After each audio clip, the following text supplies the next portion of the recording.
Monsieur le Président, Monsieur le Vice-président, mes chers collègues, tout au long de ces 2 journées, je relève une constante qui a été soulignée d'ailleurs par plusieurs d'entre nous sur ces bancs. C'est un goût certain, parfois immodéré, pour une multitude d'outils, d'instruments et autres schémas technocratiques.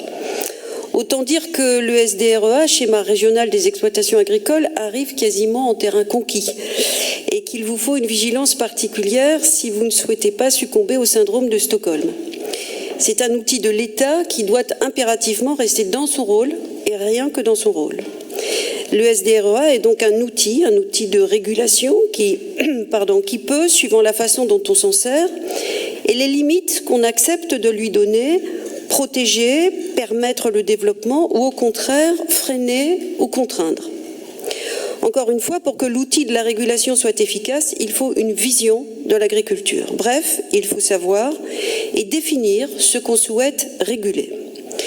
Vous l'avez dit, Monsieur le Vice-président, et je voudrais ici aussi souligner votre travail, sa détermination, son intensité, même si je permets un vœu, j'aimerais bien que vous libériez ces vers de terre qui ne vous ont rien demandé et qui sont en train de mourir tranquillement dans un bocal. Je trouve ça vraiment dommage. Donc vous l'avez dit, Monsieur le Vice-président, la Bretagne est dans son ADN agricole.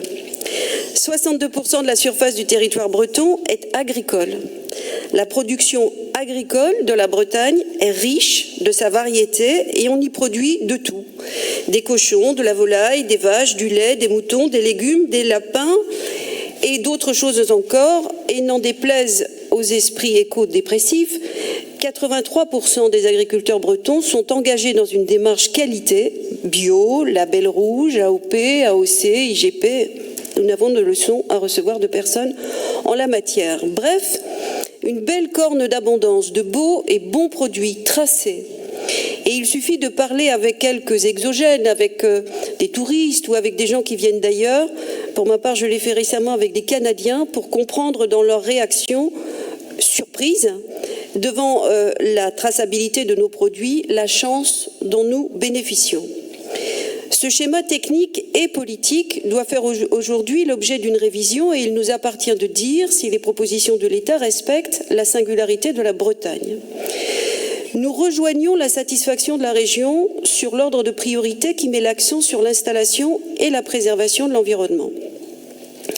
Nous invitons cependant à ne pas oublier la prudence plus que jamais nécessaire pour les installations dont les capacités à réussir doivent être très soigneusement évaluées.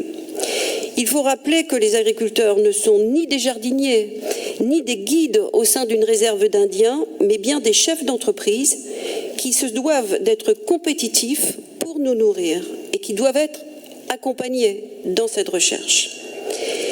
Nous rejoignons également la réserve de la région sur le seuil de déclenchement de contrôle qui peut créer un trou, non pas noir, mais tellement noir qu'il en devient totalement opaque. En revanche, nous alertons sur la suppression du rang de priorité consacré au maintien de l'exploitation du preneur en place. Nous alertons sur la complexification du principe de la parcelle de proximité, sur la non-sécurisation des échanges parcellaires des agriculteurs en place et sur la mise au même niveau d'une installation aidée à titre secondaire et d'une installation à titre principal. Certains se souviennent peut-être des dégâts du remembrement généré par les lois Pisani 60-62, qui a souvent été vécu comme un démembrement, avec des conséquences sur le bocage breton que l'on connaît, mais aussi des dégâts psychologiques et des blessures intimes et familiales infligées à des propriétaires de parcelles dont les descendants n'ont toujours ni compris ni admis. Le SDREA doit être au service de l'agriculture bretonne et des paysans, mais pas de l'administration. Il ne s'agit pas de dire qu'il faut figer ou pire vitrifier les terres agricoles, mais d'affirmer s'inscrire dans une continuité évolutive, sans rupture et surtout sans dogme. La Bretagne ne sera jamais la Beauce. Et rien ne doit être fait pour favoriser la céréalisation aux dépens de l'élevage et des polycultures. La Bretagne, c'est quand même 12% de la production agricole française, 20% de la surface légumière nationale, 58% des cochons français, et dans le cochon tout est bon, 43% des œufs et 37% de la production laitière, et même la 8e région en nombre d'hectares dédiés à l'agriculture biologique. Ce n'est pas rien. Ce n'est pas rien. S'en souvenir constamment, le répéter à l'envi, c'est cultiver la fierté d'être breton et c'est aussi affirmer notre volonté de ne pas laisser l'État araser notre singularité collective.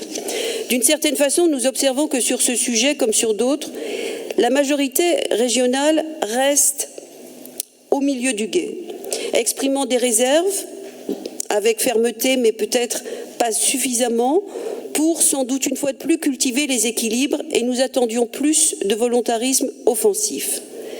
Mais parce que nous saluons l'effort, parce que nous saluons le travail, et parce que, évidemment, enfin, nous souscrivons à la nécessité d'une évaluation, nous approuverons avec les mêmes réserves que vous ce schéma, parce que cette évaluation donnera à chacun, une nouvelle fois, la possibilité de s'exprimer et de dire les orientations que nous aurions souhaitées ou que nous avons constatées. Je vous remercie.